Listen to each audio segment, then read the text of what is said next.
Senhor Jesus Cristo. Amém. Amém. Amém. Estou muito feliz de poder mais uma vez aqui reunir-me com os irmãos e termos esse momento prazeroso, gostoso de companhia em torno da palavra e louvarmos a Deus e eu creio que Ele está contente pelos louvores que entramos aqui. Amém. Amém. E quero também saudar os irmãos que estão nos ouvindo via internet, mas não apenas isso, estava conversando rápido ontem com o irmão Brian. Temos alguns e-mails rápidos e hoje também. E eu comentei que eu estava vindo para cá para termos aqui algumas reuniões. E o irmão Brian disse: irmão Jorge, por favor, envie minhas saudações para os irmãos e diga o quão eu aprecio o companheirismo que os irmãos estão tendo. Enfim, envie minhas saudações fraternas para todos os irmãos. Então, os irmãos aqui em Francisco Morato, em Minas Gerais, Cardoso Moreira, Presidente Prudente, Viamão, sinto todos aí, receba as saudações do querido irmão Brian. Amém? Amém. Então, eu tive um desejo de voltar aqui com mais brevidade possível. A minha intenção era voltar ainda no mês de maio, mas eu tinha uma pequena lista de tarefas que eu queria cumprir em termos de traduções. E eu queria traduzir ali alguns artigos, alguns sermões doutrinários do irmão Oliveira, do irmão Brian. Fiz uma lista e junto com esse material acabou vindo mais alguns outros textos que o irmão Brian acabou depois me passando e fui me ocupando com essas traduções. Então eu vi que isso um pouco me atrasou, né? Então eu tinha muita coisa ainda, estava traduzindo muitas outras matérias e enfim, eu tive que interromper para poder estar aqui com os irmãos. Então, eu só queria fazer um breve resumo, porque nós estávamos trabalhando nesses meses. Então, logo eu voltei, no mês de março. Os meses que seguiram foram bastante produtivos. Trabalhamos em vários textos, em várias traduções. Eu iniciei a tradução de uma série nova do irmão Oliveira, chamada Presença, que é uma série que ele pregou 81, se não me engano, e uma série de apenas 12 sermões. Então não é uma série muito extensa, mas pelo tema, embora nós já conhecemos, eu pensei que seria muito útil para toda a noiva, para ajudar no crescimento, para a edificação, para termos um entendimento mais aprofundado sobre esse tema, que o irmão Oliveira havia já trabalhado com isso desde 77, mas em 81 e 82 que ele resolveu retomar esse tema. Então nós começamos a tradução dessa série. Eu creio que vai ser de grande bênção para todos os irmãos. Amém. E também eu tinha o desejo de retomar a tradução de uma série antiga que nós já tínhamos começado. O irmão Rosendo mesmo começou essa série antes mesmo de conhecer a doutrina, que foi aquela série do irmão Oliveira chamada O Arrebatamento. Então nós começamos inicialmente traduzindo aquela série, fomos até o número 13, depois interrompemos porque não havia texto do número 14, 15, faltava muitos textos, né? São 23 sermões essa série mais ou menos.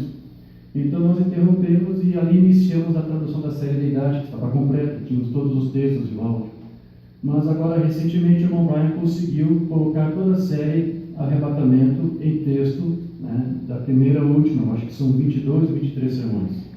Então essa é a minha intenção também de retomar a tradução dessa série, que é uma série que nos ajudou muito na compreensão de várias coisas, porque foi um sermão que o irmão Branham pregou em 65, como nos explicou o irmão Oliveira, foi o último sermão doutrinário, né, do irmão Branham.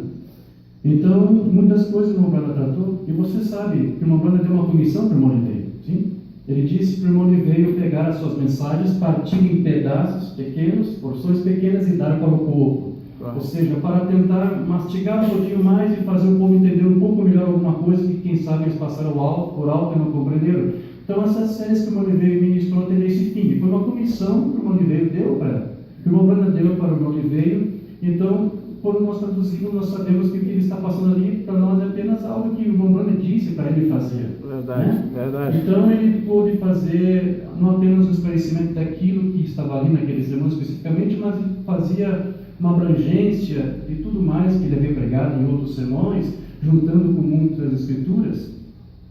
Então era um projeto que eu tentei, mas eu não consegui, porque ao mesmo tempo que eu tinha alguns sermões para traduzir, o irmão Brian me solicitou que eu traduzisse um livro que ele já estava trabalhando há alguns anos. Sempre, a cada ano ele coletava mais material, e quando ele chegou a uma certa altura, ele disse que nós já poderíamos traduzir, que foi o livro O Sinal dos Últimos Dias, o Sinal do Juízo dos Últimos Dias. E eu creio que ele me deu esse livro quando eu ainda estava aqui em março. Eu disse para o irmão Brian que eu ia traduzir, e quando eu terminei o trabalho, por umas 2 semanas traduzindo, eu enviei para o irmão Brian e ele disse: irmão Diógenes, ficou surpreso porque eu traduzi muito rápido. Ele disse: irmão Diógenes, foi muito bom, mas não sei se você vai gostar da notícia, eu tenho mais algum material que eu acrescentei a este livro, mais umas 26 páginas, se você acha que poderia traduzir, seria bom incluir. Eu disse: sim, irmão, você pode me enviar. Então, trabalhei, e o arquivo que era em 30 e poucas páginas ficou em quase 60 páginas. Enfim, mas é um arquivo muito completo, está sendo muito acessado, os irmãos estão baixando, estão apreciando muito esse trabalho do irmão Brian. Ele faz uma observação de que ele ainda está fazendo pesquisa, ou seja, ainda pode agregar mais material, mais informação para esse trabalho. Nós também iniciamos a tradução de uma série do irmão Brian chamada Doutrina. Bem na época que eu comecei a olhar o site, eu vi que ele estava ali postando os primeiros sermões, e então pensei em começar a traduzir em tempo real. Ou seja, ele colocava no site, eu já traduzia e já enviava a tradução para ele também, para ele colocar no site oficial da Doutrina em inglês. E eu fui fazendo isso até que o tempo foi passando, e eu pensei: se eu continuar traduzindo, quando é que eu vou visitar os irmãos? Quando é que eu vou lá em Francisco Morato? Então, não teve condições, irmãos, não pude continuar com aquele material, eu tive que interromper. Eu expliquei agora ao irmão Brian que a razão de eu ter interrompido as traduções foi porque eu tinha que parar com o trabalho para poder trazer alguns estudos, trazer aqui para os irmãos. Amém. Porque eu tenho essa limitação, eu não consigo fazer 2 coisas ao mesmo tempo. Não há como você traduzir e ministrar ao mesmo tempo, porque são 2 atividades distintas e ocupa bastante o teu tempo. A tradução é um trabalho bastante desgastante, porque é muito meticuloso, tem muitos detalhes, e para você ministrar você tem que fazer uma pausa para depois você ver o que você pode trazer, até para não ser influenciado pelo material que você está traduzindo. Às vezes pode ser que Deus use alguma coisa ali do que você traduziu para vir aqui trazer, mas às vezes Deus quer que você venha aqui e traga algum outro assunto que talvez não tenha nada com o que a gente estava trabalhando. Então eu tenho que fazer uma pausa, como o irmão Branham disse que fazia, né? Ele não podia ministrar a cura divina e ao mesmo tempo ministrar a palavra, a doutrina. Ele disse que tinha que haver um lapso, porque são 2 funções diferentes. A tradução e a ministração da palavra é quase isso, irmãos. Se eu estivesse aqui com os irmãos todas as semanas ministrando, obviamente esse trabalho de tradução estaria encerrado, não poderia mais prosseguir com isso. Então essa é a oportunidade que eu tenho quando eu volto para poder me ocupar com esses materiais, porque embora eu receba até e-mails de alguns irmãos criticando, dizendo que não precisamos traduzir, não são irmãos que estudam o material, são aqueles que não aprovam o nosso trabalho. Embora haja uma oposição, uma resistência, nós temos que fazer esse trabalho mesmo assim, gostando ou não, porque são livros ou literaturas que estão ajudando a noiva de Jesus a ter o entendimento do que o irmão Branham nos passou. Amém. E é um material que foi feito por alguém que foi capacitado por Deus, no Ministério Quinto, para nos instruir na palavra. Aleluia. Então, eu pude fazer algumas traduções e depois eu tive que interromper. Além do material que nós estávamos traduzindo, eu também me ocupei, e isso foi outra razão porque eu demorei um pouco, com um livro de uma editora A Mensagem. Eu já havia traduzido um livro para essa editora. O editor é um crente da Mensagem, mas ele também é um tradutor, é um editor, e ele publica livros cristãos. Alguns são voltados à mensagem e outros não. E eu traduzi um livro para ele ano passado chamado Eu Sou Eu, a voz de Jesus na tempestade. E ele publicou e está tendo uma boa demanda. E agora, recentemente, pouco antes eu vi, ele pediu para traduzir um outro livro que ele mesmo havia iniciado a tradução, mas não pôde concluir por vários problemas pessoais. Então ele me deu o texto, eu concluí o livro, chama-se Charlie Paulson, o garoto baterista. Uma história muito interessante, baseada em fatos reais. Enfim, e há também outros materiais que eu traduzi e que esse editor gostaria de que fosse publicado. Durante alguns anos eu tenho traduzido alguns sermões do irmão Branham, que o irmão Gordon Lindsay editou e publicou em 52, se não me engano, para a revista Voz da Cura, e alguns outros sermões também em edições anteriores da revista. O próprio irmão Lindsay gravava ele mesmo os áudios, e depois então ele pegava esses áudios do irmão Branham e editava, ou seja, ele colhia algumas informações e fazia apenas uma síntese, não transcrevia todo o áudio, e depois publicava essas mensagens, mandando mensagens curtas na revista Voz da Cura. Mais tarde ele fez uma compilação, editou várias mensagens curtas dele e lançou um livro chamado Sermões do William Branham. Esse livro não está disponível sequer pela gravação da Voz de Deus. A Voz de Deus não tem esses textos, porque eles procuram apenas divulgar o material que tem o áudio, e os áudios que o irmão Lindsay gravou, eles desapareceram, sumiram. Naquele tempo era muito costume muito comum de pegar os áudios e reutilizá-los, ou seja, gravar outra coisa por cima. Quem lidou com fita cassete no passado deve ter feito a mesma coisa, eu também fiz muitas vezes. Então, infelizmente, o irmão Lindsay deve ter feito isso, então os áudios sumiram, desapareceram. Então, a Voz de Deus prefere não trabalhar com isso, porque não tem os áudios. Mas mesmo assim, mesmo sendo um trabalho editado, com muita coisa resumida, eu acho que foi um trabalho muito bom que o irmão Lindsay fez. E eu traduzi, e à medida que eu traduzindo, publicava no meu site, e os irmãos ficavam muito alegres, contentes, porque são mensagens que não se tem conhecimento. Então, esse irmão da editora ficou contente de receber de mim essas traduções. Eu doei essas traduções para ele, e creio que foi umas 10 mais ou menos, e dessa parte do trabalho do irmão Lindsay resta apenas mais os 3 sermões. E nós estávamos até conversando como que ele poderia divulgar, então ele decidiu divulgar esses 3 sermões, como são curtos, divulgar em volumes de 3 sermões em cada um. Então eu sei que um volume lá, o volume 1 já está disponível. Há outros materiais também que eu traduzi, que ele também já publicou, como uma compilação dos relatos de testemunhos de cura divina, que foram publicados na revista Voz da Cura. Eu compilei num arquivo chamado Proezas da Fé, Testemunhos de Cura nas campanhas Gama. Então, eu doei esse material também para esse editor, e ele também já publicou. Então, enfim, é um trabalho muito bonito que esse irmão está fazendo. E são livros que estão disponíveis a um bom preço. Se os irmãos quiserem entrar em contato com a editora, lá no meu site tem a seção lá, links, no menu principal, você pode ir lá.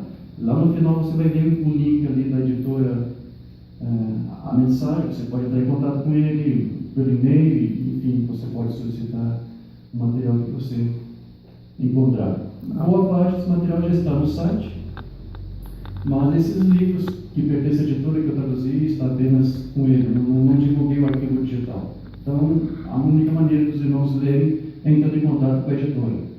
Então, mais uma vez eu quero agradecer aos irmãos por estarem aqui, e pela sua paciência por esses dias em que os irmãos se reuniram e eu não pude estar aqui com vocês. Quero louvar, exaltar os irmãos pela sua fé, pela sua paciência de estar vindo aqui nos cultos e ter comunhão uns com os irmãos. Agradeço aos irmãos que tiveram aqui também a oportunidade de trazer a palavra para os irmãos. Tudo isso é para a honra e glória do Senhor Jesus Cristo. Glória a Deus. Amém? Eu trouxe aqui alguns temas, e um tema que eu quero tratar hoje, eu vou ter que dividir em 2 partes, porque é um tema extenso. E é uma forma que eu encontrei até de remir o tempo, de poder estar mais tempo aqui com os irmãos, já que não é sempre que a gente está fazendo essas viagens para cá. Então, quando eu estou aqui, eu queria então aproveitar e poder estar mais tempo com os irmãos para ministrar e trazer a palavra. Então, uma parte desse estudo que eu vou começar hoje vai ser concluída amanhã. Nós não temos normalmente cultos no sábado, mas achei por bem de fazermos ali. Temos aqui uma reunião amanhã, mais ou menos nesse mesmo horário, se os irmãos concordarem. Amém? E quem sabe, essa é a minha proposta, todas as vezes que eu vir aqui também estendemos, fazendo uma pequena ponte de reuniões aqui na sexta e no sábado e domingo. Amém? Então, esse estudo eu vou começar hoje e vou tentar encerrar amanhã. No culto de domingo, acho que os irmãos já foram avisados, vai ser o culto de comunhão. Nós vamos lá tratar de um outro tema, outro assunto. O assunto que eu quero tratar aqui é algo que o irmão Branham já falou em alguns sermões e que os irmãos devem ter conhecimento. onde Lombana fala que Jesus Cristo era Miguel. Vocês sabem que ele falou isso em alguns sermões. E sabe-se também que este não é apenas o ensino do William Branham. Algumas correntes cristãs aí fora, como as testemunhas de Jeová, os adventistas, também falam a mesma coisa. E eu sei que é uma dúvida que os irmãos da mensagem têm. Será que uma banda diz do mesmo jeito que essas outras correntes teológicas aí fora estão falando? Será que o ensino de uma banda sobre Cristo ser Miguel é o mesmo? Será que ele ensinava como os adventistas, como as testemunhas de Jeová?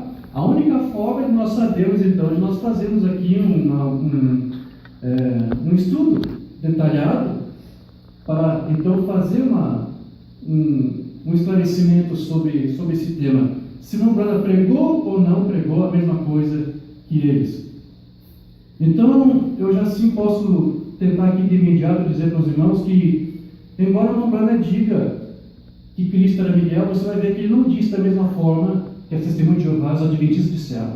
E cada um deles, desses dois grupos, também não falam da mesma forma. Há divergências também entre eles. E a maneira como Lombana tratou desse assunto também não foi da mesma maneira como eles tratam. Então, já para adiantar aqui, eu já poderia dizer para você que você vai acompanhar, nós vamos ver aqui nessa série de estudos, que embora Lombana diga para você que Cristo é Miguel, ele vai mostrar também que, por outro lado, Cristo também, ao mesmo tempo, não é Miguel. Aí você pode perguntar, mas como que é isso, irmão Jorge? Como que Cristo é Miguel e, por outro lado, não é Miguel? Eu não consigo entender. Bom, se você consegue entender o ensino de Lombana quando ele diz que Jesus Cristo é Deus e, ao mesmo tempo, por outro lado, também não é Deus, você não vai ter nenhuma dificuldade de entender isso. É verdade? Amém? Mas aqueles que têm dificuldade de entender a deidade vai ter um pouco de dificuldade também de entender esse assunto. Mas aqueles que pensam do jeito e se conseguirem ser humildes e aceitar o ensino de Lombana, não vai ter dificuldade de entender. Amém? Amém. Então, esse assunto que eu quero tratar com os irmãos, eu quero tomar um texto base, e para isso vou pedir para que os irmãos se coloquem de pé, e vamos fazer a leitura da Bíblia juntos, lá no livro de Apocalipse, capítulo 12. Vamos ler apenas 2 versículos ali, o último livro da Bíblia, Apocalipse, capítulo 12, a partir do versículo 7.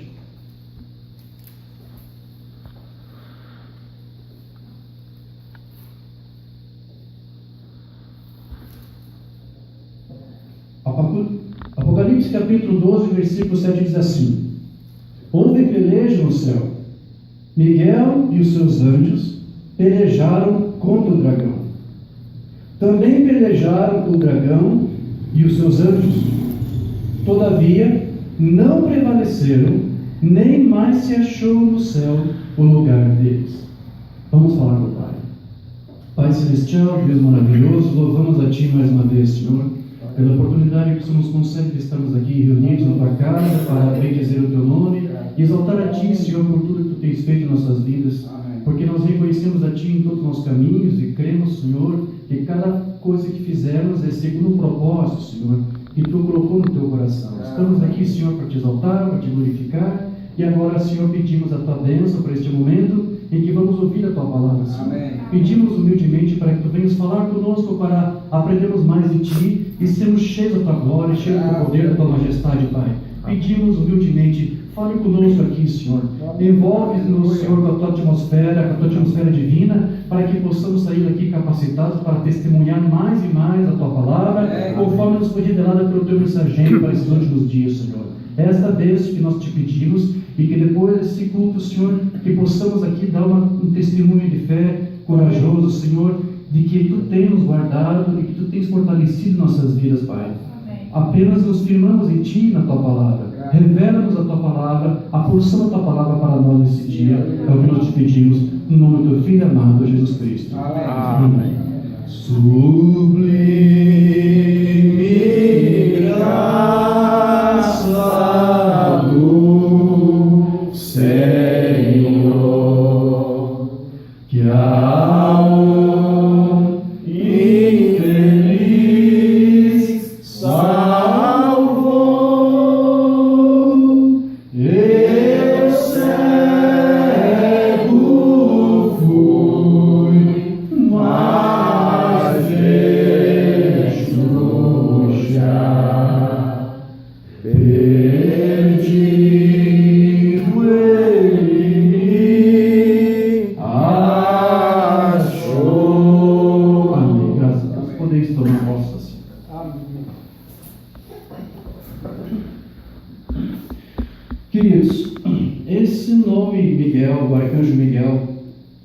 você vai ver ele ser mencionado no total de apenas 5 vezes nas Escrituras. Apenas 5 vezes esse nome aparece.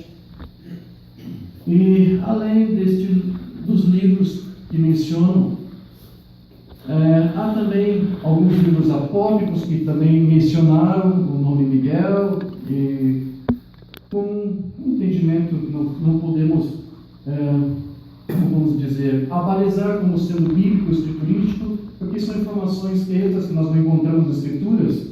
Mas além das 5 vezes que você vai ver esse nome ser mencionado, também alguns livros apócrifos, como o livro de Enoque, vai mencionar lá Miguel como um anjo que foi designado por Deus para ser o príncipe de Israel, um anjo libertador, um anjo que servia como um guardião de Israel. Também você vai encontrar menção desse arcanjo Miguel no livro dos Jubileus, onde nesse livro se retrata que Miguel teria sido o anjo enviado por Deus para auxiliar Moisés a escrever a Torá. Há também um livro chamado Apocalipse de Moisés, onde é ensinado que, nesse livro, mas eu repito, é um livro apócrifo, não é um livro que sequer faça parte do povo judeu, é dito ali que esse arcanjo Miguel teria enterrado o corpo de Moisés no paraíso e lá este corpo estaria aguardando até o momento da ressurreição. Isso, como já disse, por ser um livro apócrifo, entra um pouco de conflito com a Bíblia, porque a palavra de Deus diz lá em Deuteronômio que Deus sepultou Moisés lá no vale de Moabe, não no paraíso. Enfim, são informações que também nos livros do Mar Morto, os manuscritos do Mar Morto, os essênios também fizeram algum registro de Miguel e outras seitas gnósticas daquele tempo. Enfim, cada um dava o seu parecer, a sua interpretação. Dentro do ser cristão, na igreja, há um teólogo muito famoso da história, chamado Calvino, onde ele fez a menção de que Cristo poderia ser Miguel.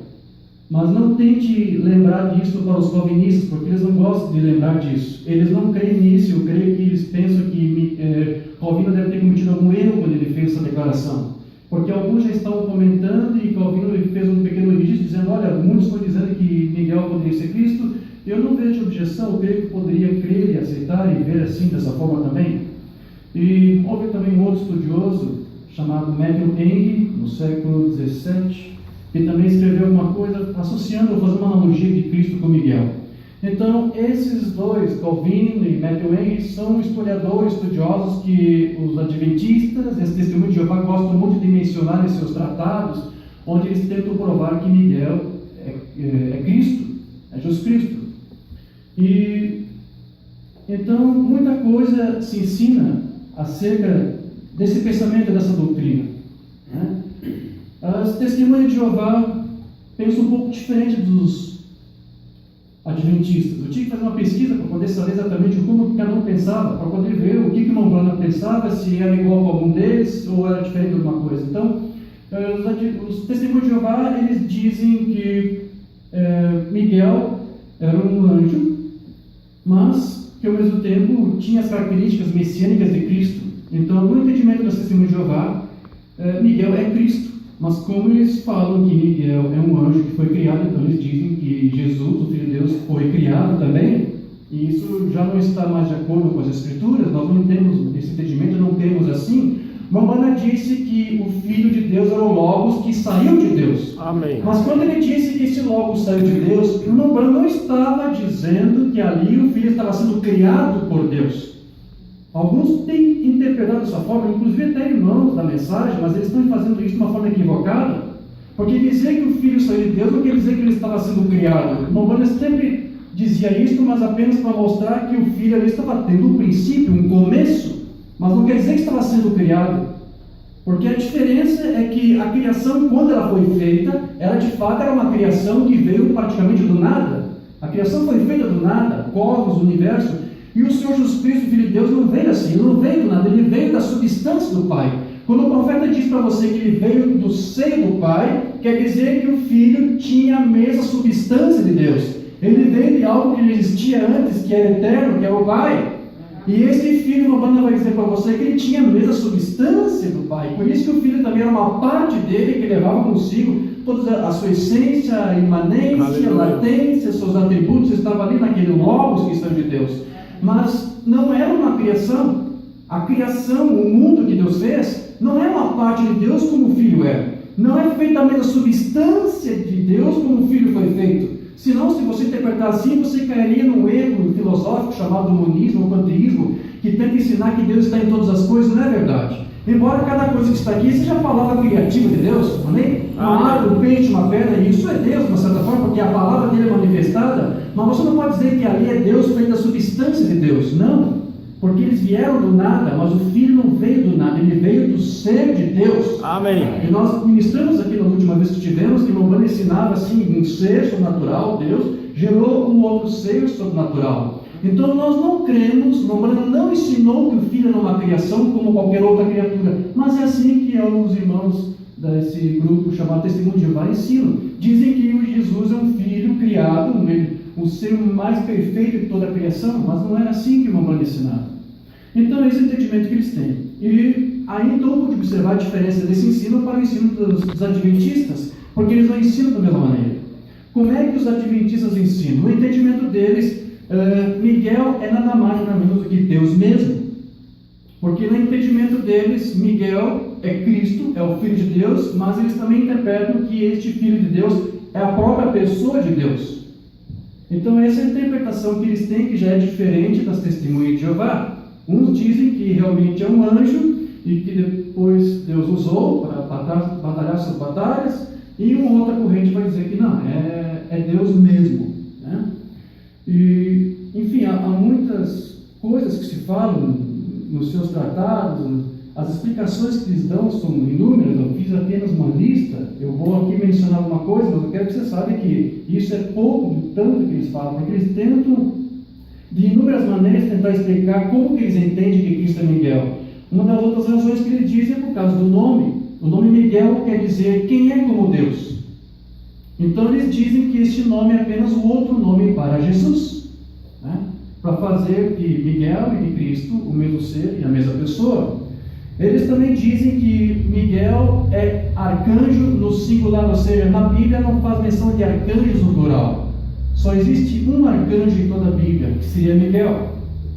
E eles também sempre associam esse único arcanjo Miguel com a escritura de Paulo, que você conhece muito bem, de 1 Tessalonicenses 4,16, onde lá Paulo disse: o próprio Senhor descerá do céu com um alarido, com voz de arcanjo e com soar a trombeta de Deus. Então eles dizem que se esse arcanjo é o próprio Cristo, é o próprio Deus, então essa voz de arcanjo não é nenhuma outra não sendo o próprio Cristo, porque ele é Miguel, só existe um arcanjo, então ele está cumprindo isso aqui. Ele é esse arcanjo Miguel.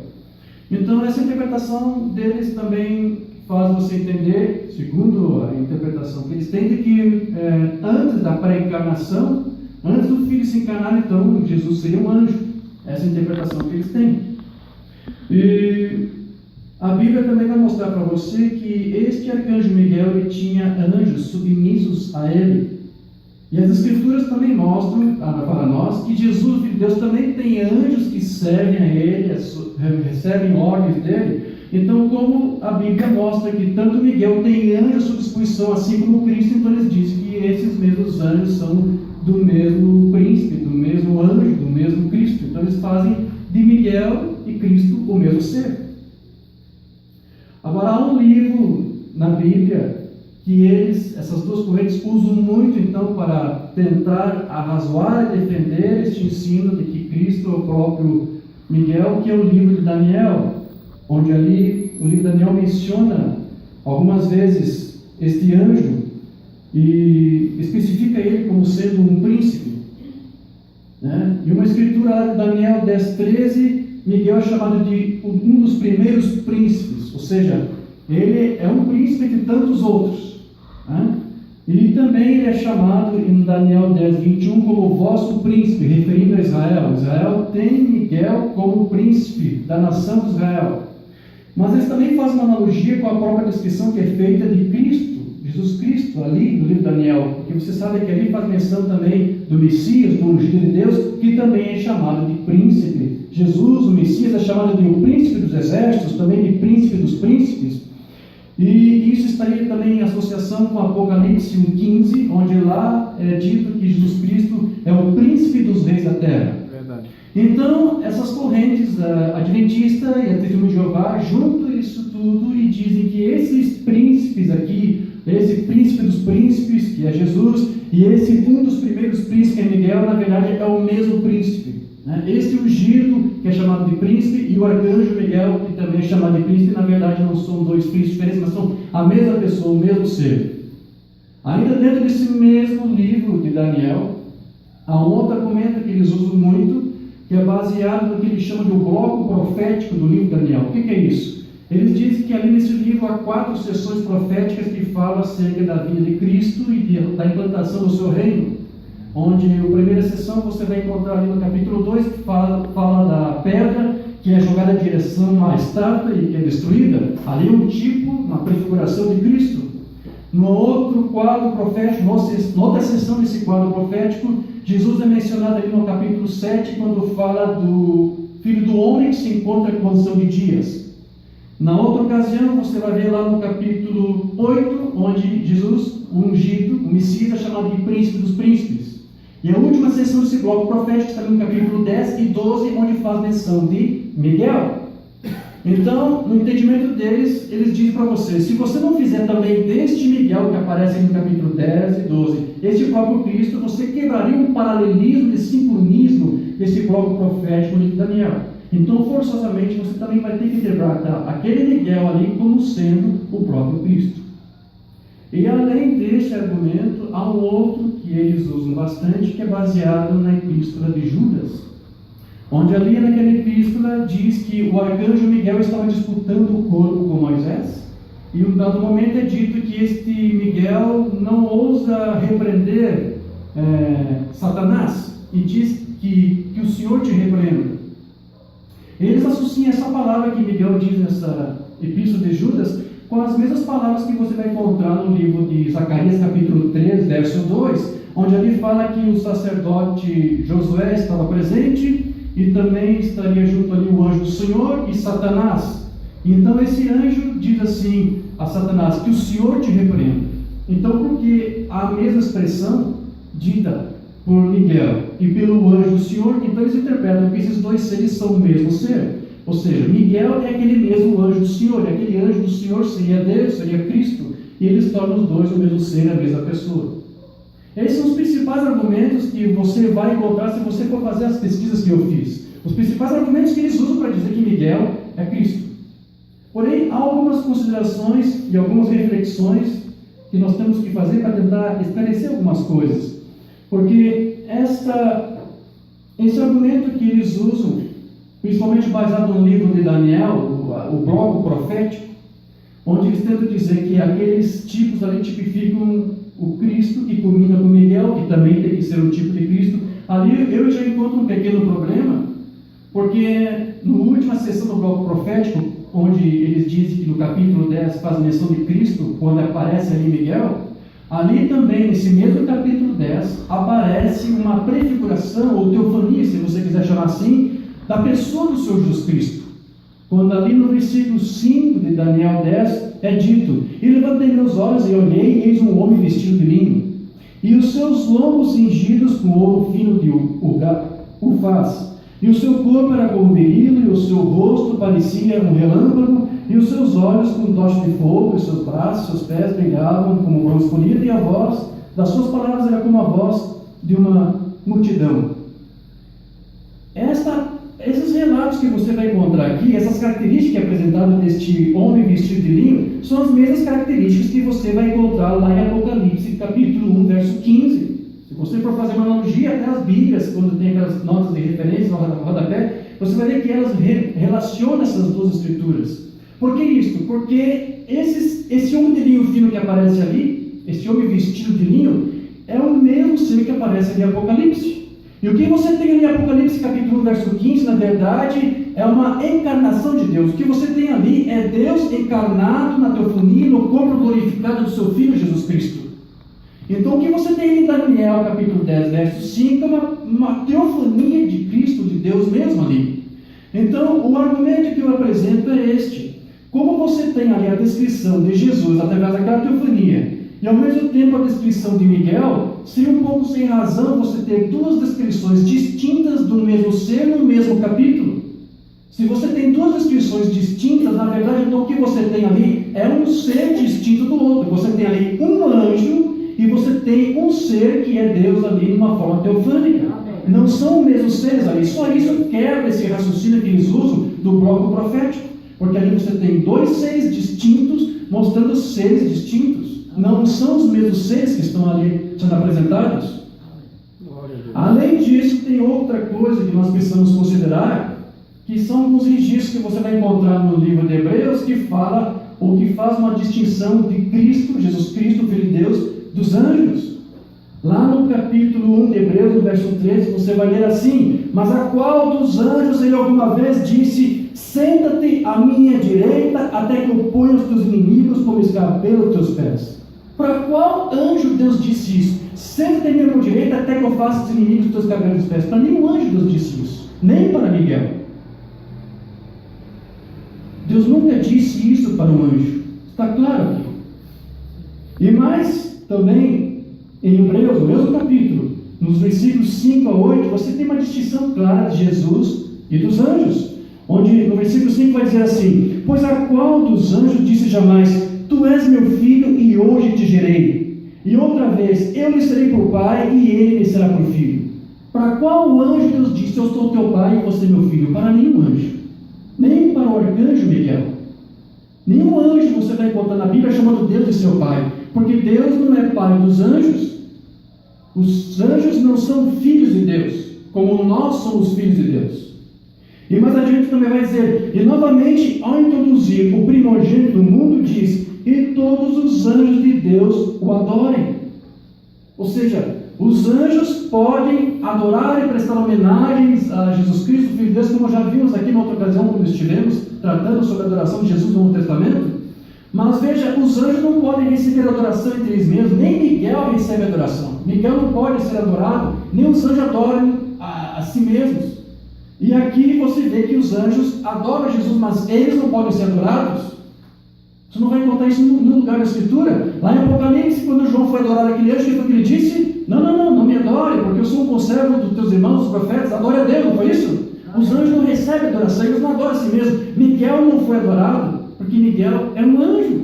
Talvez na igreja católica, o Miguel lá que eles adoram, tudo bem, aceita a adoração. Porque tem ali uma interpretação da igreja romana, eu acho que tem até devotos, creio, de São Miguel, algo assim, né? Bom, o Miguel lá da igreja romana aceita adoração, você pode dar qualquer coisa para ele lá, pipoca, cerveja, canha, tequila, eu acho que ele recebe, mas este Miguel da Bíblia não recebe adoração, porque ele é um anjo.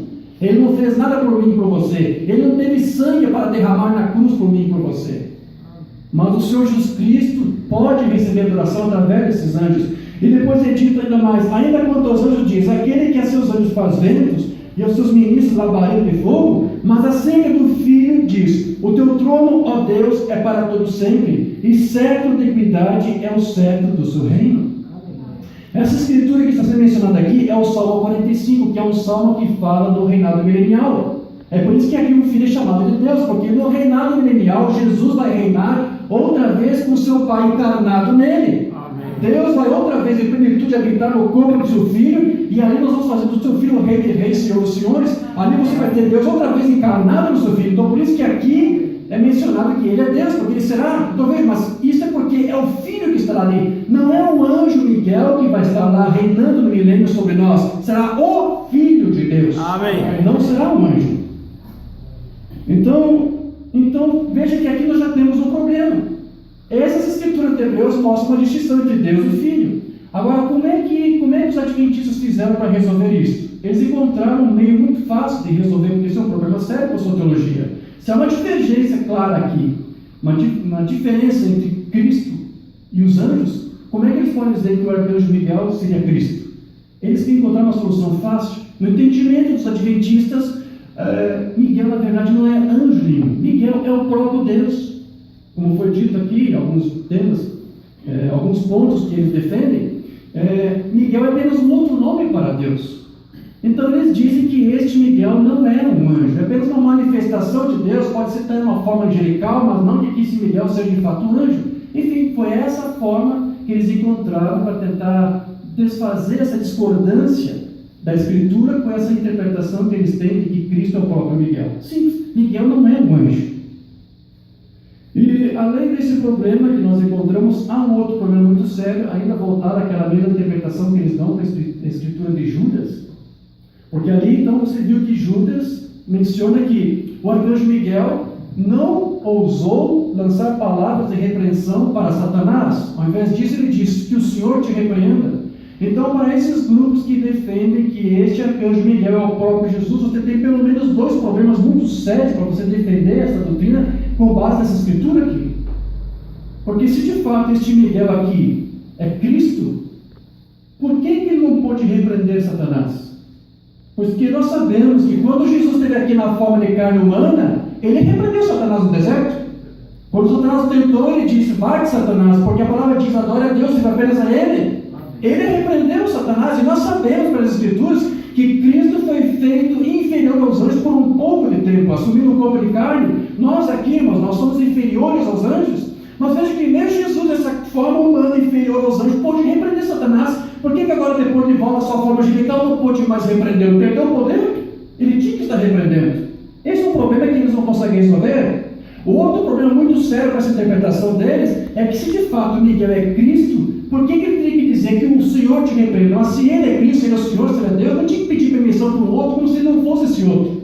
Esse é o outro problema que eles não conseguem resolver. Então veja que há um problema muito sério com essa interpretação que essas correntes doutrinárias fazem de fazer de Miguel e Cristo a mesma pessoa. E embora o Umbanda vai mencionar isso, que Cristo é Miguel, você vai ver que ele não faz do mesmo jeito que eles fizeram. Então, eu fiz a pesquisa em todos os sermões do William Branham em inglês, e eu descobri que apenas em 3 ocasiões, escute isso, somente em 3 ocasiões o Umbanda vai dizer que Cristo é Miguel.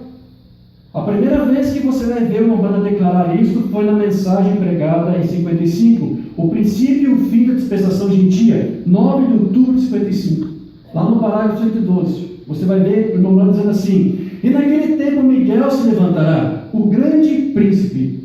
Miguel era Cristo, naturalmente, o qual lutou as guerras angelicais do céu com o diabo. Satanás e Miguel lutaram juntos, ou lutaram um contra o outro, melhor dizendo. Essa é a primeira vez que você vai ver o Umbanda dizendo que Cristo é Miguel. Mas em todo o sermão ele só vai fazer esta menção e mais nada, ou seja, em momento algum você vai ver o Umbanda explicar isso aqui. Ele não explica. E a outra vez que ele vai fazer menção disto vai ser só lá daqui 8 anos. E durante todo esse tempo ele não toca mais nesse assunto e não explica.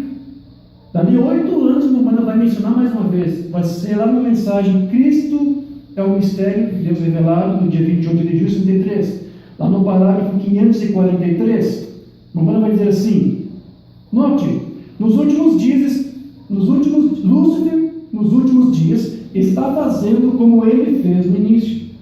O que Lúcifer fez, a primeira coisa que Lúcifer fez para separar o companheirismo de Deus e do homem, ele quis edificar para si um reino, um esplendor maior e aparentemente com mais cultura, um reino maior do que Miguel, Cristo, tinha. Essa é outra ocasião onde ele faz menção de que Miguel é Cristo.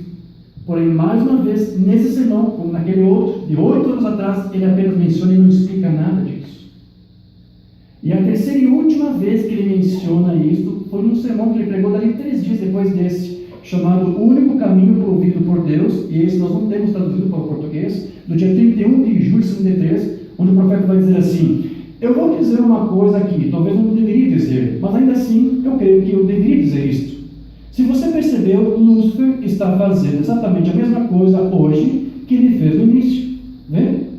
Lúcifer, no início, queria edificar um reino que fosse maior e mais bonito do que o reino de Miguel, Cristo. Porém, aqui mais uma vez, o Umbanda, apesar de mencionar isso, ele não explica para você. E essas foram as únicas ocasiões, essas 3 ocasiões, onde ele toca nesse assunto de Cristo ser Miguel. Então, você vai perceber que essas correntes que eu apresentei aqui, as interpretações deles são interpretações extremas. Um diz que Jesus era o arcanjo Miguel, mas era um ser criado.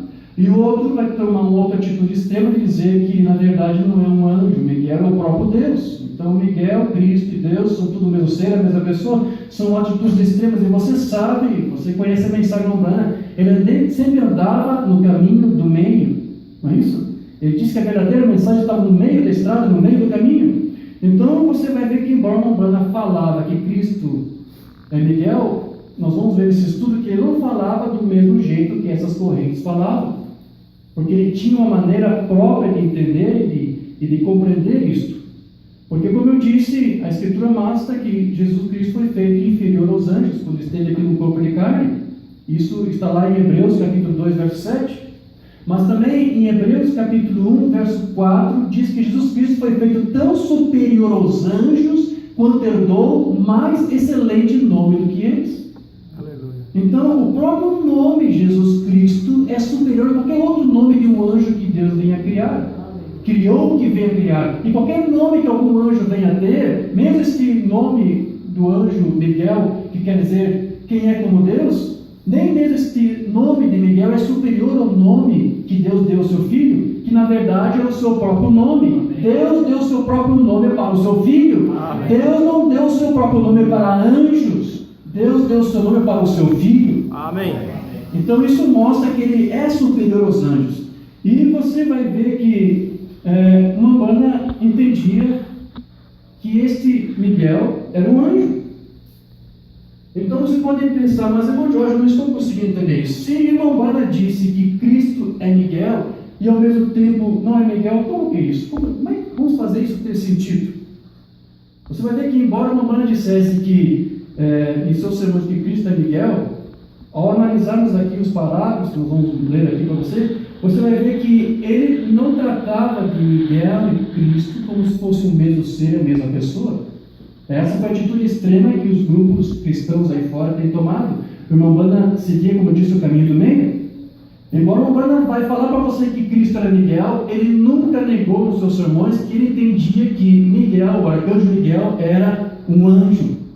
Aí resta uma pequena divergência dele para os adventistas, que faz Miguel a própria pessoa de Deus. No Umbanda você vai ver, ele mostra nos seus sermões, na sua teologia, no Umbanda tinha uma teologia própria, uma linguagem própria. Você vai ver que ele vai apresentar para nós Miguel, na sua concepção, como um anjo. Era assim que ele interpretava. Na mensagem, o caminho de Deus feito para nós, de setembro de 52, a partir do parágrafo 56, o Umbanda vai dizer assim: observem, todas as vezes que há algo acontecendo aqui embaixo, há algo acontecendo lá em cima, ao mesmo tempo. Vamos olhar lá em cima um pouquinho e ver o que está acontecendo. Posso vê-lo ali de pé e seu suntuoso manto ao seu redor. Aleluia! Posso ver, a primeira coisa, vindo da direita, um enorme anjo chamado Miguel. Umbanda interpretava Miguel como sendo um anjo. Ele disse que era um anjo enorme, ou seja, um anjo muito forte, um anjo poderoso. Por que isso? Porque ele era um arcanjo. A palavra arcanjo, na verdade, é formada por duas raízes, arque e ângeles. Anjo, todos vocês sabem, quer dizer mensageiro. E arque quer dizer o primeiro, por isso que também ele é chamado de um dos primeiros príncipes, porque esse arcanjo, a palavra arcanjo quer dizer um dos primeiros anjos, ou seja, também quer dizer chefe. A palavra arque também quer dizer chefe, governador. Então, este Miguel, ele é um arcanjo, ou seja, ele é chefe de outros anjos, chefe de outros mensageiros. É um anjo forte, é um anjo poderoso, mas para o Umbanda, mesmo tendo essa reputação toda, essa apreciação toda, ele ainda é um anjo. Eles tinham um lá em cima, você sabia disso? Posso ouvi-lo correr até lá em cima ao seu lado e dizer: mestre, veja, para o Umbanda, este anjo está chamando alguém de mestre, quer dizer, alguém superior a este anjo. Então não pode ser Deus. Amém? Amém. Posso vê-lo tirando sua espada da proteção dela, assim dizer: olhaste para a Babilônia esta manhã? Há homens andando no caminho provido por Deus. Mais uma vez, na teologia umbanda, Miguel se dirige a alguém que é Deus. Então, Miguel não é Deus. Há homens que estão desejando selar seu testemunho esta manhã. Nossos irmãos estão para serem queimados. Posso ouvi-lo dizer: deixe-me ir lá embaixo, eu mudarei o quadro. Supostamente Miguel dizendo, né? creio que ele poderia ter feito isto. Eu creio, diz Mombrana. Posso ouvi-lo dizer, não posso deixá-lo fazer isto, Gabriel. Você esteve, ou Miguel, Mombrana se corrige, você tem sido um anjo muito bom. Vá, coloque sua espada de volta e fique em posição de sentido ali. Então aqui você está vendo que Mombrana não está pregando a mesma coisa dos adventistas. Só isso aqui já é um argumento claro para você ver que Mombrana não ensinava da mesma maneira como algumas correntes doutrinárias ensinam lá fora. Então você vai ver que há declarações que Mombrana fez que discorda totalmente deste ensino que tenta fazer de Miguel a própria pessoa de Deus, do Filho de Deus. São escrituras, ou antes parágrafos, mensagens que Mombrana relata sobre o seu entendimento e que, com cuidado, quando você analisa com cuidado, você vai ver que ele não tinha o entendimento que eles tinham. Mombrana fazia uma distinção de Cristo, o Filho de Deus, e desse arcanjo Miguel. Uma mensagem que nós não temos traduzida chamada Tendo Conferências, do dia 8 de julho de 60, Mombrana vai dizer assim: Deus tomou a decisão. Ele não deixaria um anjo tomar a decisão. Ele não deixaria Gabriel tomá-la. Agora escute isso aqui. Ele não deixaria Miguel tomá-la. Ele veio para tomá-la por si mesmo. Aleluia! E quando ele se fez carne, habitou entre nós e morreu por nós, ele fez o caminho, ele mesmo. Essa é a razão pela qual ele é o caminho, a verdade, a vida. Nenhum homem. Ele falou isso através dos tempos. Sempre tem sido da maneira de Deus. Deus mesmo faz isso. São os seus próprios filhos. Ele não confiaria isso a um anjo. Então, se ele não confiaria isso a um anjo, ele não confiaria isso a uma conferência ou um grupo de homens, sejam eles bispos, papas, seja o que eles fossem. O que eles estão, ou o que eles são, está tudo bem, isso pode estar tudo bem, mas Jesus Cristo é o caminho provido por Deus. É dessa maneira que ele disse. Então veja, Mombrana aqui está mostrando claramente para você que Miguel estava lá com Deus. E Deus não permitiu Miguel vir aqui para resgatar a nós. Se Miguel fosse Cristo, Deus teria que enviar Miguel até nós, mas Deus não pôde fazer isso.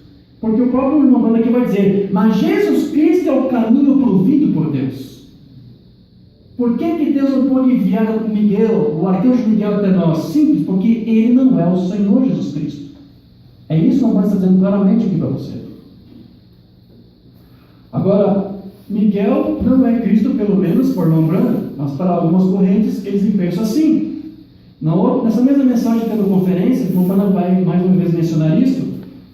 Ele vai dizer assim, e lá quando, sem dúvida que Miguel poderia ter se adiantado de Gabriel. E quando a mensagem chegou ao céu, seus filhos estão perdidos, pois eles pecaram e se afastaram.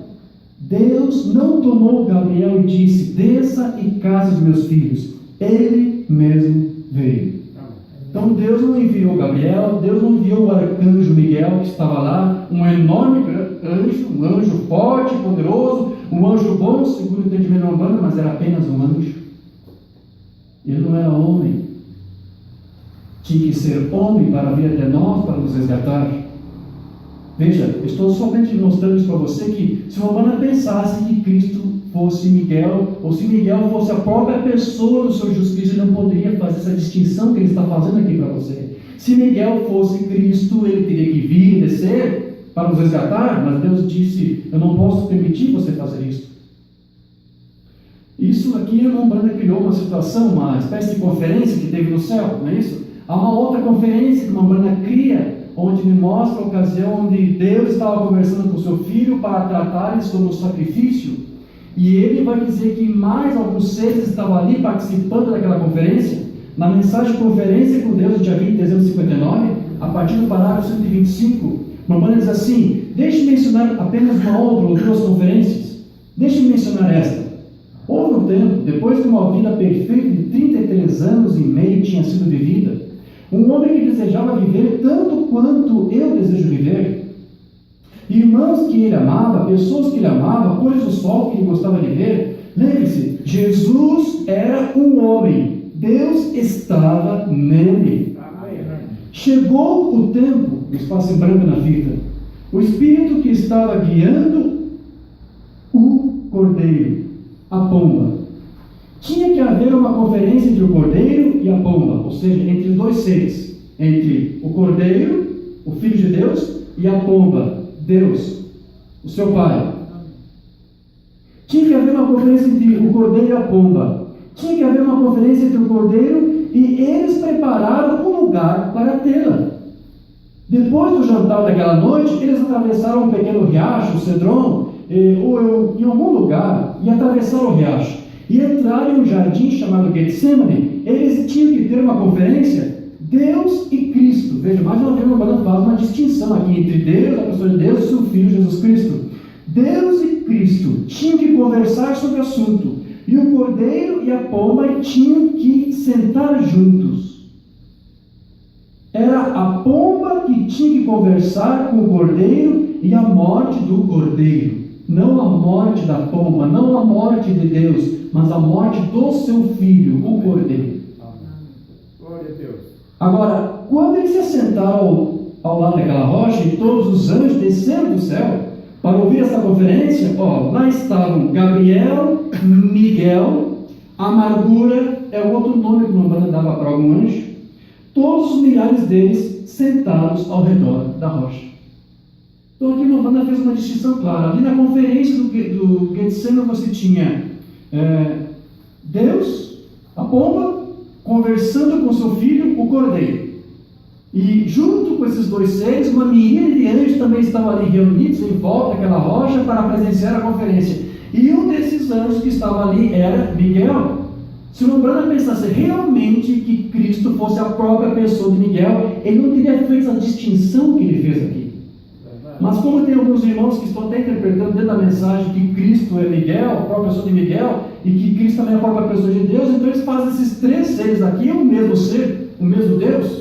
Eles fazem isso. Tudo isso aqui são ofícios. Miguel é um outro ofício de Deus, né? Os outros anjos, os 24 anciãos, todos são ofícios, todos atributos. É muito fácil de resolver assim, mas não é assim como Umbanda ensinava. Essa não é a teologia de Umbanda. E alguns nos acusam de sermos teóricos, mas acontece que a única teologia que nós usamos é a teologia que o Umbanda pregou na sua mensagem. Nós não fugimos de nada, nós não inventamos nada. A diferença é que nós falamos tudo o que ele fala, mostramos todos os anjos. Amém? Então, numa outra mensagem, o Umbanda vai fazer uma outra observação que mostra claramente para você o entendimento que ele tinha. Ele não poderia, se ele cresce que Miguel fosse a própria pessoa de Cristo, ele não poderia fazer essa declaração que ele vai fazer aqui, que eu vou ler para você. E se encontra lá na mensagem Apocalipse, capítulo 5, segunda parte, 18 de julho de 61. Lá você vai ver o Umbanda dizendo assim: então logo ele fez, quando este anjo, este poderoso anjo, clamou, quem é digno? Ele estava anunciando, então, ele estava anunciando um parente redentor. E imediatamente depois ele disse, quem é digno de tomar o livro? Então João começou a chorar. E então o que aconteceu? Ele viu, ali estava o livro, ali estava ele, mas quem era digno? Bem, ali estava Gabriel. É claro que ele era digno, mas veja, ele não era um homem, ele era um anjo. Agora escute isso. E ali estava Miguel. Ele era digno, sim, ele era digno, mas ele não era um homem, ele era um anjo. O arcanjo Miguel não pôde abrir o livro dos 7 selos. Por que isso? Porque ele não é o Senhor Jesus Cristo. Ele não tinha sangue para derramar por nós. E mais, precisava-se do quê? De um parente redentor. Nós não somos parentes de anjos. Nós não somos feitos à imagem dos anjos. Nós somos feitos à imagem e semelhança do Filho de Deus. Amém. Daqui o Umbanda vai dizer, então tinha que ser alguém que se tornasse uma pessoa terrena, como nós nos tornamos. E então quando ele viu este cordeiro, quem é este cordeiro? O arcanjo Miguel? Não. Que havia sido morto desde a fundação do mundo. Miguel não é o cordeiro, irmãos. E Miguel não foi morto desde antes da fundação do mundo, porque ali estava, ele viu a coisa toda, vê? Então, logo que ele anunciou quem é digno, ele estava anunciando a vinda do parente redentor. E aqui estava ele, um cordeiro. E o que ele fez? Foi até o trono onde o Espírito de Deus estava e tomou o livro da mão direita daquele que estava sentado sobre o trono, e todos os anciãos se prostraram e disseram: tu és digno porque tu foste morto. Se Miguel fosse Cristo, ele não poderia abrir o livro dos selos. Mamãe disse: não era digno, ele tinha uma boa posição, o principal dos anjos, o chefe dos anjos, mas mesmo assim, ele não era nosso irmão, não era nosso parente redentor, não era o Cristo, não era o caminho provido por Deus. Ele disse que tinha que ser alguém que se fizesse homem, e Deus enviou o seu Filho, Jesus Cristo, que se fez homem, assumiu um corpo de pecado igual ao nosso, semelhante ao nosso, e entregou esse corpo em sujeição a Deus e apresentou como oferta de sacrifício para Deus. Deus já se agradou dessa oferta. Então ele morreu por nós, ele pagou o preço. Então ele pôde ir lá com essa autoridade, como o cordeiro que foi morto, e abrir o livro dos sete selos. Mas olha que o anjo Miguel não pôde fazer isso, porque ele não renunciou a Jesus Cristo. Amém? Eu estou repetindo isso várias vezes para você entender que esta é a mensagem de uma banda que é diferente do que ensinado aí fora. Ok? Agora, em uma outra mensagem, Mombana vai mencionar algo mais sobre isso. Na mensagem A Brecha, do dia 17 de março de 63, onde ele vai dar para você uma outra distinção de Cristo para esse arcanjo Miguel. Ele vai dizer assim: não que não houvesse pessoas dignas lá, agora, como anjo, como, por exemplo, nós diríamos Gabriel ou Miguel, algum dos dois anjos poderia, era digno, não é isso? Mas lembre-se, tinha de ser um parente. Lembre-se, João disse aqui: nenhum homem, não anjo, não serafim, eles não pecaram, mas eles estavam numa categoria diferente. Eles nunca tinham caído, mas este tinha de ser um parente redentor. Nenhum homem, porque nenhum deles havia sido redimido, nenhum homem era digno de olhar para ele. Oh não, mas que coisa! Assim era necessário um parente humano. Então aqui nós estamos falando que tinha que ser um parente redentor. Então não poderia ser um anjo. E este arcanjo Miguel não é nosso parente. Nós não somos irmãos de anjos. Quando Mombana disse: façamos o homem a nossa imagem e semelhança, Mombana disse que Deus estava se voltando para quem? Para o seu filho, porque foi através dele que Deus fez todas as coisas. Em outras mensagens, Mombana também vai dizer que ele está diante dos anjos, porque ele tinha que declarar diante deles. Por que isso? Porque Deus depois de usar os anjos para ser ministrador da nossa salvação. Deus envia anjos para ministrar a minha e a tua salvação, meu irmão. Por isso que ele disse isso para o filho, porque teria que ser feita a imagem e semelhança de Deus, do seu filho. Então nós somos a imagem e semelhança não dos anjos, mas de Deus. Somos irmãos não dos anjos, mas do nosso Senhor Jesus Cristo, nosso irmão mais velho. É isso que o Mombana aqui estamos dizendo.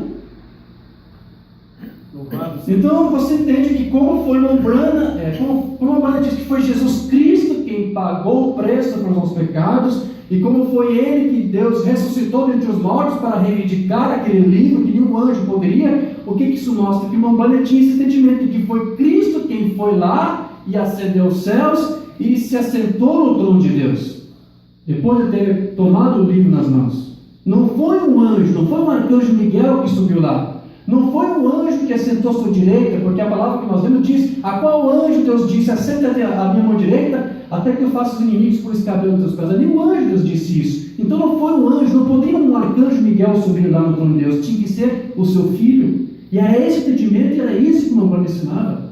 Na mensagem que nós não temos traduzido, o Poderoso Conquistador, é um outro título. Tem um sermão com esse título traduzido, mas este é de uma outra data, 10 de janeiro de 58. Mombana vai dizer assim: os anjos cantavam e louvavam a estrela da manhã. Essa estrela da manhã quem é? Jesus Cristo, Filho de Deus. E quando diz que os anjos cantavam, você pode ter certeza, Miguel estava ali entre eles, o chefe dos anjos, com certeza. Gabriel também estava ali, o arcanjo, os serafins, os querubins, todos os anjos estavam ali cantando e louvando essa estrela da manhã, Jesus Cristo. Enquanto ele se movia pela rua como o poderoso conquistador, que havia conquistado os pecados do mundo. Não foi Gabriel, não foi Miguel que conquistou, foi Jesus Cristo, Filho de Deus. E havia produzido a justiça triunfalmente. Adiante pela cidade eles foram, até chegarem ao trono. E lá no trono se assenta o poderoso Jeová. Quem é? Deus. Amém. Deus, o Pai, nosso Senhor Jesus Cristo. E quando Jesus veio ao trono, ele caiu de joelhos diante de Deus, diante de seu Pai, e ele disse: Pai, eu terminei essa obra que me deste para fazer. Eu paguei a dívida. Não foi Miguel quem pagou, foi Jesus Cristo, o Filho de Deus. Eu paguei a dívida pelo pecado. Tenho tantas as chaves da morte como do inferno, e o teu inimigo está derrotado. E esses são aqueles que esperaram pacientemente por esta hora. E eu posso ver o Pai quando ele disse: suba aqui no meu trono, meu filho, e assenta-se aqui até que eu ponha todos os inimigos como escabelo dos teus pés. Aleluia. Lá ele se assenta, o poderoso conquistador. Quem? Miguel? Arcanjo Miguel? Não, diga nosso Senhor Jesus Cristo. Aquele que foi feito tão superior aos anjos, que eu tenho mais grande nome do que eles. Não foi Miguel que sentou lá, foi Jesus Cristo. Amém. Agora veja, o humano faz uma distinção tão clara entre o Pai e o Filho nisso. Por que isso? Porque esse entendimento que o Umbanda tinha, só o que ele fez foi resgatar para nós a mensagem apostólica, porque era assim que se ensinava. Ok? Então, o Umbanda também vai mostrar para você mais ocasiões onde ele faz essa distinção de que Miguel é um ser e Jesus Cristo, o Filho de Deus, é um outro ser. Você vai ver isso na mensagem que nós não temos traduzida, embora eu creio que ele menciona isso em outros sermões que nós temos aí traduzido, mas eu quis fazer questão de mencionar esta aqui, da mensagem Jeová Jiré, no dia 17 de novembro de 55. O Umbanda vai dizer assim, sermão nós não temos traduzido: um dia Abraão se estabeleceu na terra fértil, onde não há muito para se comer, e o gado era pobre, sem água para mal beber, mas ele estava fazendo o que Deus lhe disse para fazer. Um dia, enquanto sentava ali embaixo do carvalho, ele passou a olhar para fora e viu 3 homens se aproximando. E ele olhou para eles e rapidamente, ele não teve que esperar por um mês, rapidamente, sendo um homem cheio do Espírito, ele reconheceu um deles ser o Deus Todo-Poderoso e 2 anjos. 3 homens estavam ali, um era o Senhor, e junto com ele havia 2 anjos. Ok? Isso que a Escritura diz que era o Deus Todo-Poderoso. E ele subiu, e Abraão correu, prostrou-se diante dele, o adorou, e chamou de Senhor, letra maiúscula, S-E-N-H-O-R, Senhor. E ele disse: você quer ficar por alguns minutos comigo? Um homem de aparência cansada, o próprio Deus Jeová todo cansado, com poeira em todas as suas roupas, e provavelmente Gabriel e Miguel caminhavam com ele em forma de carne humana. Essa é uma outra situação que o Umbanda está mostrando para você, que eu não fazia de Miguel e de Deus o mesmo ser, a mesma pessoa, como os adventistas fazem. Ali você tem Abraão, debaixo dos cavalos de Manre, e Deus se aproximando com ele junto com 2 anjos. Veja, ele diz que poderia ser esses nomes, ou seja, ele não faz disso uma doutrina, exatamente esses 2 anjos, não, ele está apenas fazendo uma suposição. Mas eu quero que você entenda que se ele tivesse esse entendimento, criasse disso uma doutrina de que o Cristo e Miguel fossem a mesma pessoa, ele não poderia diferenciá-los aqui como ele fez. Se ele fez a diferença é porque ele não tinha esse mesmo pensamento, essa mesma interpretação. Verdade. Então, ainda numa outra mensagem, Hebreus capítulo 1, eu vou só ler mais algum parágrafo e já estarei encerrando esse estudo, porque eu disse que é um estudo extenso, eu quero dar continuidade amanhã. Amém? Amém? Aqui na mensagem de Hebreus capítulo 1, 21 de agosto de 57, o Umbanda vai dizer algo mais interessante ainda sobre este Miguel. Ele fala aqui, ora, e aqui, essa grande teofania aqui de pé, porque aquele grande Deus, Jeová, você sabe o que ele disse? Ele simplesmente se inclinou e encheu a mão de átomos, apanhou um pouco de luz e derramou isto assim e foi, no Umbanda sopra, um corpo, e simplesmente entrou nisto. Isto é tudo. Disse: venha cá, Gabriel, aquele grande arcanjo. O Umbanda chamou Gabriel de arcanjo. Entre, o Umbanda sopra, entre nisso. Venha cá, Miguel, o anjo à sua direita, para o judeu. Segundo a interpretação do Umbanda, os judeus dizem que Miguel está à direita e Gabriel, o anjo Gabriel, está à esquerda. Embora alguns sermões do Umbanda inverte, fala que Gabriel estaria à direita, mas aqui ele diz que Miguel estava à direita e Gabriel à esquerda. O anjo à direita, segundo a interpretação dos judeus. Isso é uma Umbanda que diz. Isso aqui está no texto em inglês. Esse sermão foi traduzido para o português por um grupo aí, mas a palavra para o judeu você não vai encontrar lá. Isso aqui está no texto em inglês. Eu estou lendo a tradução que eu vi direto do inglês. Entre nisso, Deus e 2 anjos andaram aqui em carne humana e beberam o leite da vaca, comeram a manteiga tirada do leite e comeram algum pão de milho e comeram a carne do novilho, 2 anjos e Deus. Assim diz a Bíblia. Agora escute isso. Este é Melquisedeque, que Abraão encontrou na matança dos reis. Este é o Filho de Deus. Amém. Mamãe aqui está chamando Melquisedeque também de Filho de Deus.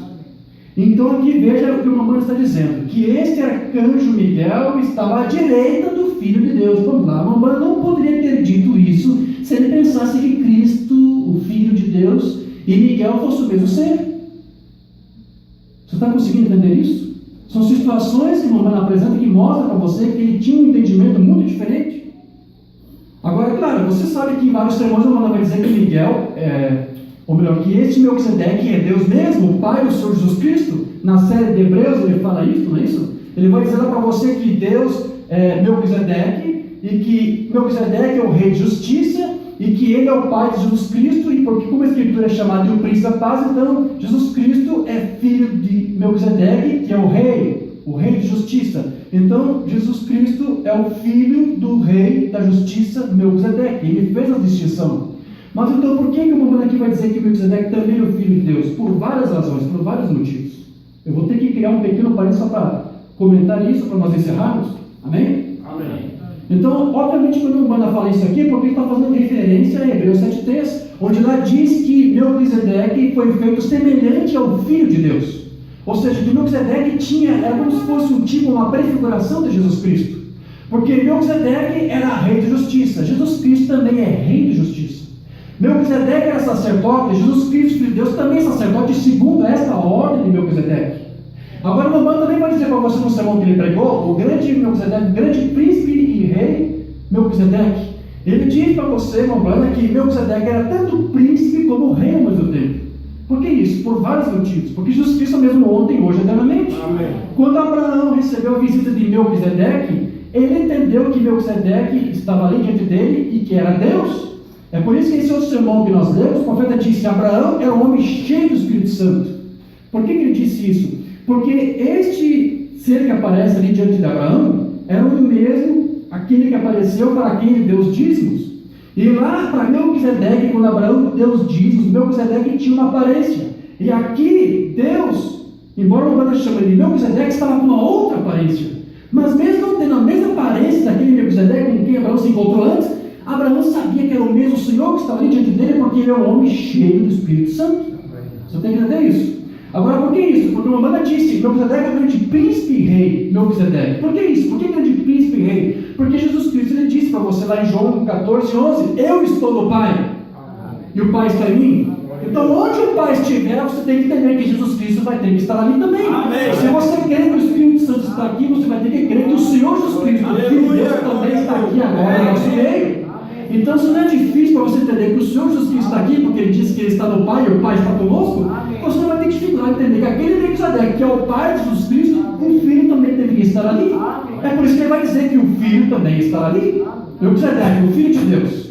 Veja, alguns distorcem, alguns se confundem com isso, mas essa teologia não é assim que o Romano tratava. Ele vai dizer que Cristo é Miguel, ao mesmo tempo não é Miguel. Ele vai dizer que Jesus é Deus, ao mesmo tempo vai dizer que não é Deus. Ele vai mostrar para você que Melquisedeque é Deus, e outro vai dizer que é o Filho de Deus, e é ambos. Porque ali você tem o quê? A teofania de Melquisedeque. Então, como eu disse, eu estou encerrando esse assunto, mas para você entender isso aqui, você tem que entender um outro ensino de Mambrana, como ele fala das teofanias.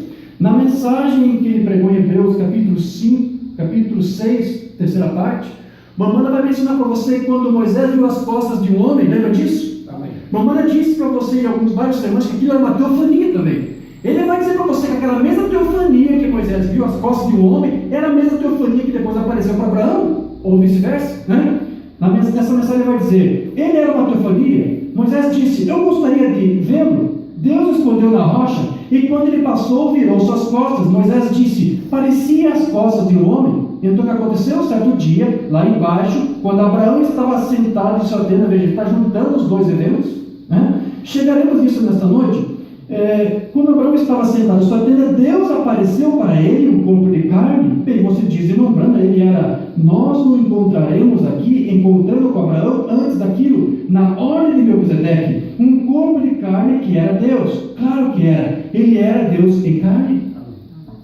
Então aqui Romano está dizendo que essa teofania que Moisés viu, as costas de um homem, era a mesma teofania que apareceu também lá para Abraão, e que ele disse que também era Melquisedeque. E aquele Senhor que apareceu debaixo da canais de mangue era o mesmo Senhor, Melquisedeque. Por quê? Porque estava na mesma teofania. A mesma teofania que Moisés viu de costas. Agora, em outras mensagens do Brana, ele vai dizer, por exemplo, na obra-prima, que aquela teofania que Moisés viu era a imagem potencial de Cristo. Vê você? O escultor estava apresentando a Moisés que era uma imagem potencial de Cristo. Aquela teofania era uma prefiguração de Cristo.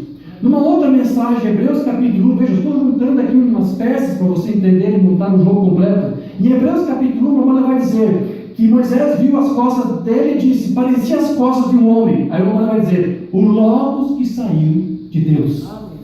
O que Moisés viu eram as costas de quem? Do Logos que saiu de Deus. E quem era aquele Logos que saiu de Deus? O Filho de Deus, que Deus tirou e gerou do seu seio.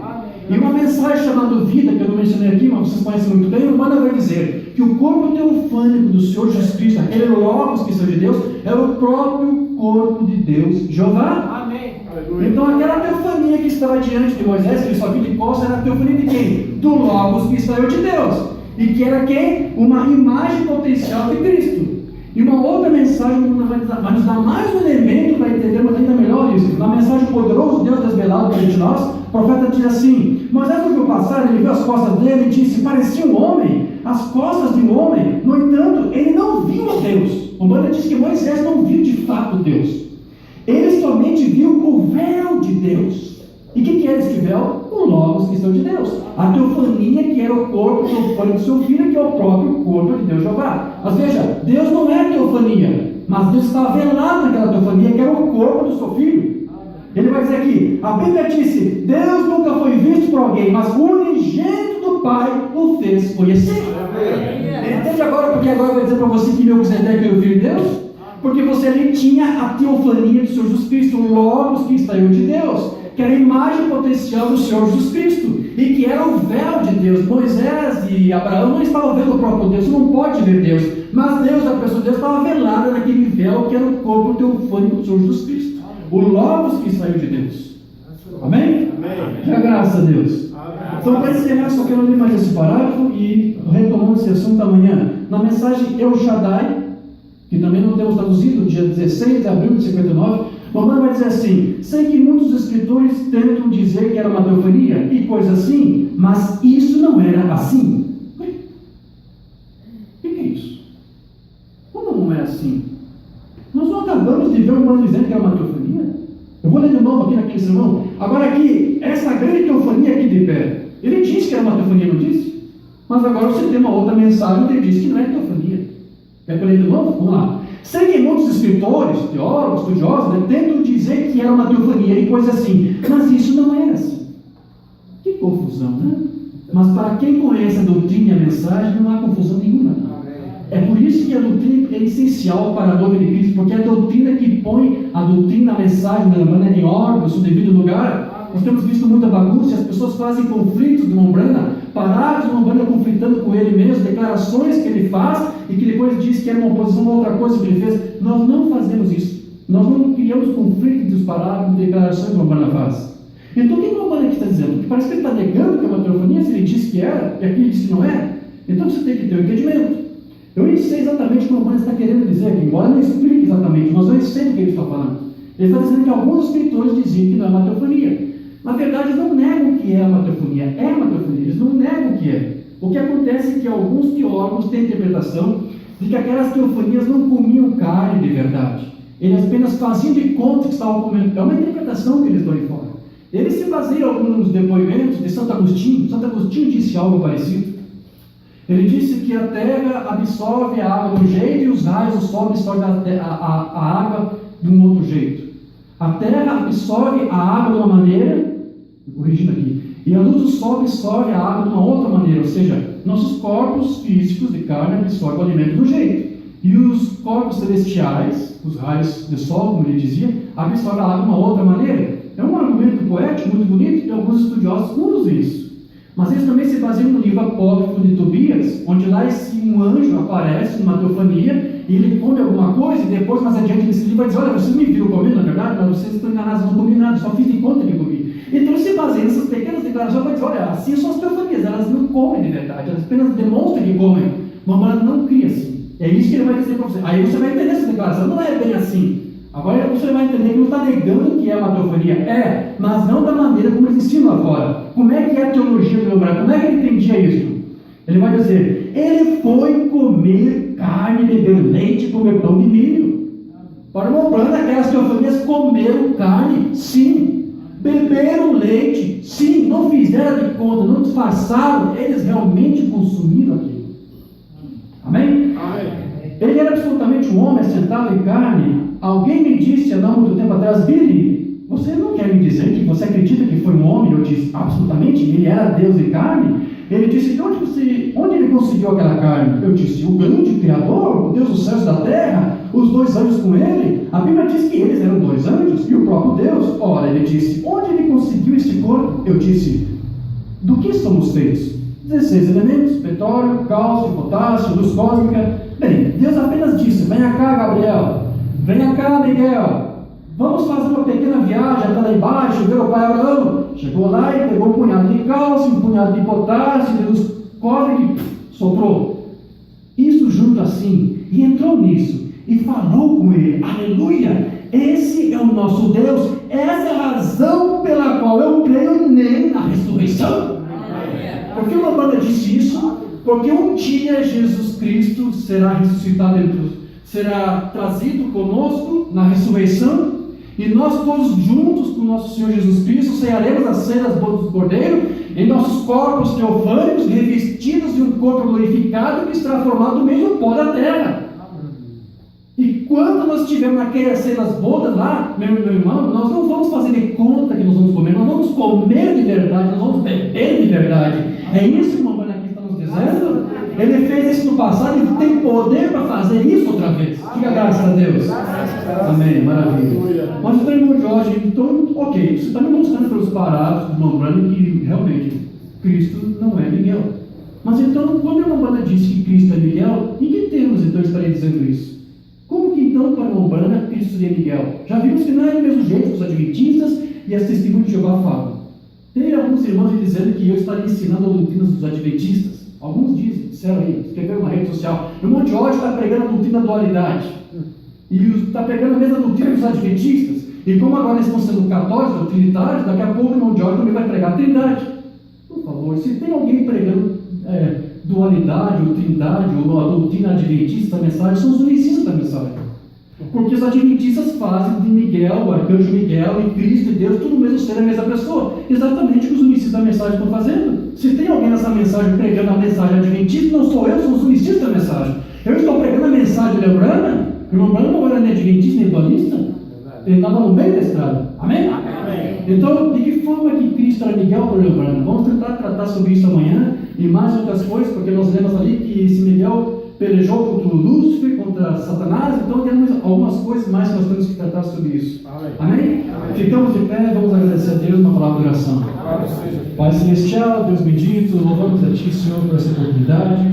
Que o Senhor nos concedeu, estamos aqui reunidos e ouvir esta palavra, Senhor. Obrigado, porque mais uma vez Tu foi fiel a Ti e a Tua palavra, onde o Senhor nos pôde dar um pouco mais de entendimento para nos aproximarmos um pouco mais de Ti, Senhor. Louvamos a Ti por tudo e pedimos, Senhor, que Tu conduza nossas vidas aqui, sempre em triunfo, Senhor, para ter essa mentalidade cristalina que Tu tem dado para a Tua noiva, mediante a mensagem do Teu profeta, e mediante, Senhor, aqueles que Tu tem capacitado para trazer a nossa palavra, Senhor. Aleluia. Agora pedimos a Ti, Senhor, que esta palavra venha frutificar em nossas vidas e que nós possamos testemunhar essa palavra, Senhor, consciente de que Tu enviou um mensageiro, não para pregar uma teologia humana, uma teologia de uma outra doutrina, uma teologia carnal, mas pregar a Tua palavra revelada para este dia. Nós descansamos e confiamos nisso, nesse ministério, Senhor. Agora leva-nos em paz para nossos lares, para nossas casas, e que Tu venhas com os Teus santos anjos guerreiros Senhor enviar eles com a sua espada de fogo desembaiada para guardar nossas vidas, até estarmos aqui reunidos outra vez com alegria em nossos corações para te receber e te adorar na beleza da tua majestade. Que a graça do Jesus Cristo, o amor de Deus e a comunhão do Espírito Santo esteja conosco, no nome de Jesus Cristo. Amém. Deus abençoe. Estamos despedidos. E aos irmãos da internet que puderam acompanhar até agora, obrigado pela sua presença aqui conosco. E como temos reuniões amanhã, esperamos que os amados também possam nos dar o